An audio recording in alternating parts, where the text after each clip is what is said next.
বিকালের দিকটা একটু পিসির বাড়িতে চলে এসেছি। তো ওদের বাড়িতে আজকে পুজো আছে, মন্দির আছে যেহেতু, ওদের বাড়িতে পুজো আছে, নীল পুজো আজকে হবে। তো তোমাদের দেখাই ফুচকা, দেখো কত সব, দেখো 1টা 2টো 3টে 4টে 5টা 6টা আরও ছিল। কটা রে? 10টা ফুচকা আছে, ফুচকা গাড়ি।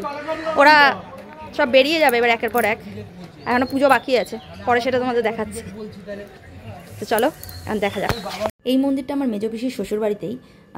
মন্দিরটা প্রথমত তো কালী ঠাকুর দেখতেই পাচ্ছ তোমার আছে, কালী ঠাকুর আছে, সরস্বতী ঠাকুর আছে, লক্ষ্মী ঠাকুর আছে, সব ঠাকুরেরই পুজো হয় মন্দিরে। শিবলিঙ্গ আছে, মা মনসা ঠাকুরের আছে, সব পুজোই করা হয়, কারণ ওদের মন্দিরে সব পুজোই হয়, নিত্যদিনে তো পুজোই হয়। তার কালকের আবার ছিল বিশেষ পুজো, নীল পুজো। প্রত্যেক মায়েরাই ওইখানে করেছে, পিসি ছিল, ঝিলি ছিল, কাকিমা ছিল, সবাই করেছে। পিসি এক এক করে ঠাকুরের কাছে আকন্দ ফুলের মালা, গোটা গোটা ফল সব ঠাকুরের কাছে দিয়ে, মাথায় জল ঢেলে, শিব ঠাকুরের মাথায় জল ঢেলে, মানে দুধ আর গঙ্গা জলের মিশ্রণটা করে আর কি ঢালবে। আর সব কিছু দিয়ে তার আগে শিবলিঙ্গে দেখলাম যে মধু আর ঘি এগুলো দিতে দেখেছিলাম, দিয়েছিল, বেলপাতা দিয়ে দিল পিসি। এখানে তো ধূপকাঠি আর প্রদীপটা জ্বালিয়ে রেখেছে। পিসি যেহেতু দুটো সন্তান, তার জন্য পিসি এখানে দুটো মোমবাতি, নীলের বাতি। তোমরা সবাই জানোই যে নীল পুজোয় মেন হচ্ছে নীলের বাতি। কালী ঠাকুরকে কি মিষ্টি লাগছে না, ওদের ঠাকুরটাকে খুব সুন্দর দেখতে।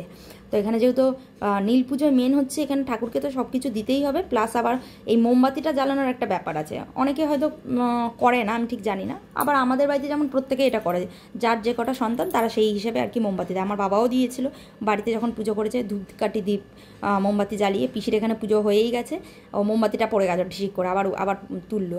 এখানে আবার ঝিলি চলে এলো, পিসির হয়ে গেছে, পিসি বেরিয়ে গেছে, এবার ঝিলি এসছে। ঝিলি গোটা গোটা বেল ফল সমস্ত কিছু সব সাজিয়ে দিল, আকন্দ ফল সব কিছু দিয়েছে।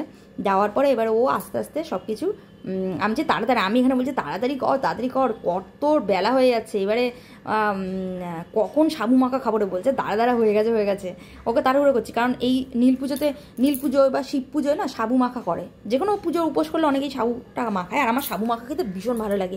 ওকে আমি তাড়াহুড়া করছি, তাড়াতাড়ি কর। এখানে ঝিলিও একটা মোমবাতি জ্বালিয়ে দিয়েছে, কারণ ঝিলির একটাই ছেলে নেদু, তোমরা অনেক ভিডিওতে আমার সাথে নেদুকে দেখো, তো নেদু ওর একটি মাত্রই সন্তান, যার জন্য একটি মোমবাতিও জ্বালিয়ে দিল।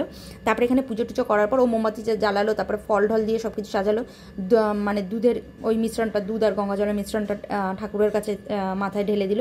দেওয়ার পরে তারপরে রাত্রির প্রায় 7:30 8টা বেজে গেছে। সব কিছু দেওয়ার পরে ওর পুজো হয়ে উঠলো।